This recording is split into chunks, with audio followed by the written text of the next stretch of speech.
I'm dead serious. There's like 3 movies better than Ant-Man Post-Engame, bro. You need to leave! The fall off Post-Endgame is so nuts that, yes, I am saying that. I'll give you Spider-Man No Way Home, I'll give you Thunderbolts, and I'll give you Fantastic Four. But that's it. That's it for me. Guardians 3 too. Guardians 3. But otherwise, that man's better than a lot of them. Like, let's be for real. Let's be serious now. Like, what? Multiverse of Madness is better than Ant-Man? Suck my dick. Suck my dick. This top 10, you can only include 1 movie from every single series. I can only include 1 Iron Man movie, I can only include 1 Thor movie, I can only include 1 Guardians of the Galaxy, 1 Spider-Man, 1 Avengers movie. Only 1. So, like I said, after having a look at these movies, I came to the conclusion that the MCU is low-key carried by sequels and all that sort of stuff. Like, if you were to put a lot of these films in isolation, making a top 10 is difficult. Like, it's hard. I was struggling. So, my number 10 might be a bit of a surprise to some people, but for me, I actually did really like this movie more than all the movies that didn't make it into the top 10. I know this might be a mad one. I know. I'm sorry if this offends you, but again, it's my list. My number 10 is Ant-Man.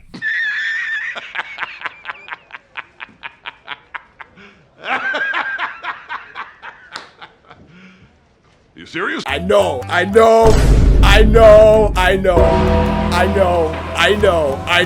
You need to hear me out though. You need to hear me out. I actually believe Ant-Man 1 is so underrated. It's I think it's actually the most underrated Ant-Man film because of the fact, yeah, that the second and third one are so bad, so people forget how good the first one is. The first one is actually fire. Like, the first Ant-Man is fucking fire, bro. It's so good, and I'm sick and tired of pretending this movie is not fun. Ant-Man 1 is good. Ant-Man 1 is good. It's so fun. Listen to me. This guy, yeah, Scott is insane. Is this the funniest character in the MCU? Like, naturally funny as a character. Maybe like we could talk about maybe Drax. Like, the funniest characters in the MCU conversation can go to like maybe Drax or like Korg from the Thor movies or Baby Groot but listen, mate, listen, yeah.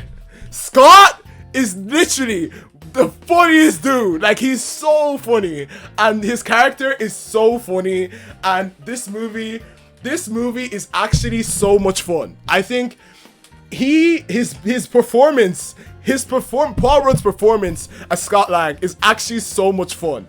Genuinely, like, I'm sick of pretending this movie isn't fun. I'm sick of pretending this movie isn't good. It's fucking good, okay?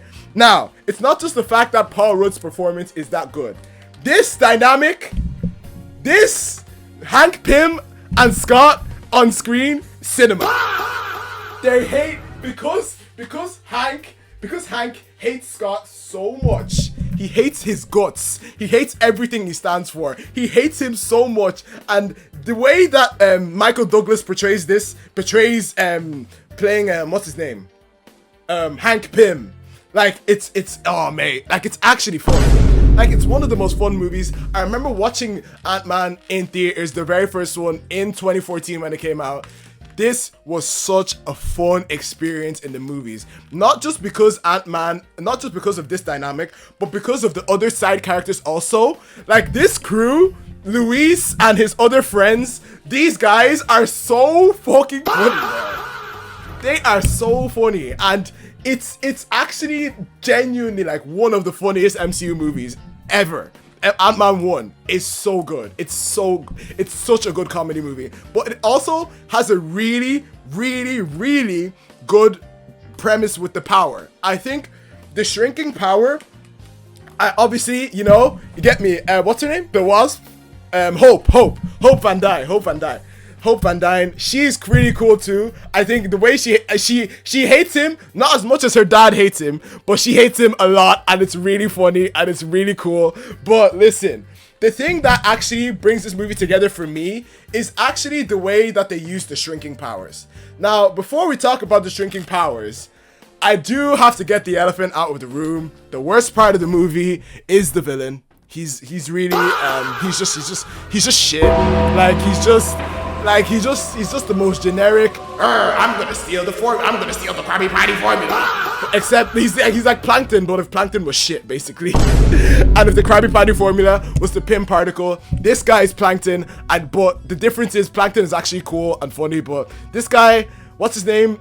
Something Cross. I think it's Darren Cross. That's a crazy point. Is that his name?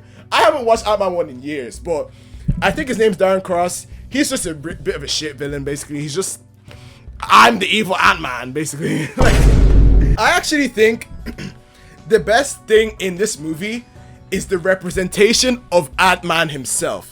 When he's shrinking and using his powers, the special effects, the way that he trains to actually communicate with the ants, and like there's different, I feel like this is only a thing in the first movie, but like he learns to use like a bullet ant to do this and this type of ant to do, like these ants can climb, these ants can fly, these ants are really fast, and the way it's actually a really cool thing to see the way that they represent the shrinking powers. Like you would think it wasn't a cool thing, but when you actually watch Ant-Man 1, they actually really cared about his power, like him using the power, him communicating with the ants with his mind and all of these things.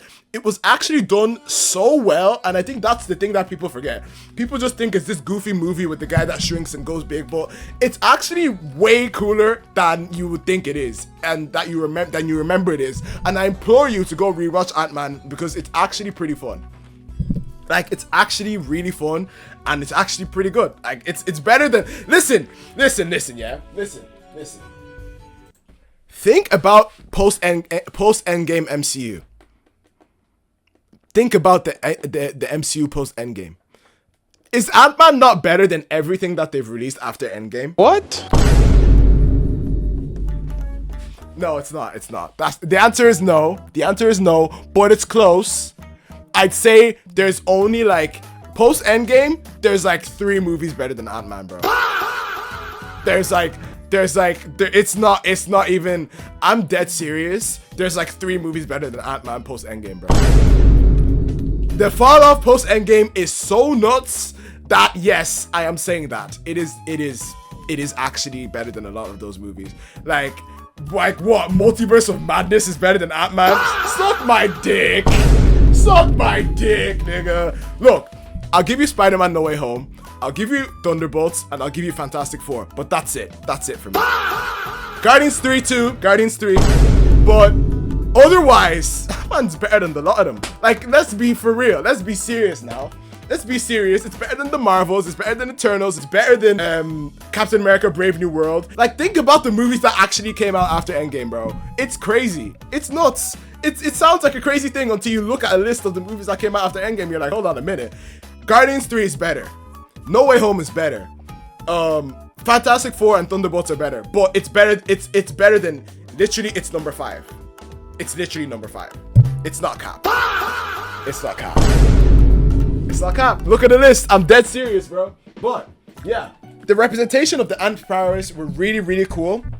Like stuff like this. There were so many moments where they would shrink big objects and grow small objects. So when they're in the final battle, they're in Hank's daughter, Scott's daughter's room, and in her room, obviously there's a Thomas the Tank Engine playset, and at some point they throw one of the big Pym particles onto it, and it smashes through the house. And like there's so many little things like that in this film that are just, again, you kind of have to watch it again to understand what I'm talking about, but it's very underrated. I'm going to defend Ant-Man, and I'm putting it number 10 for me.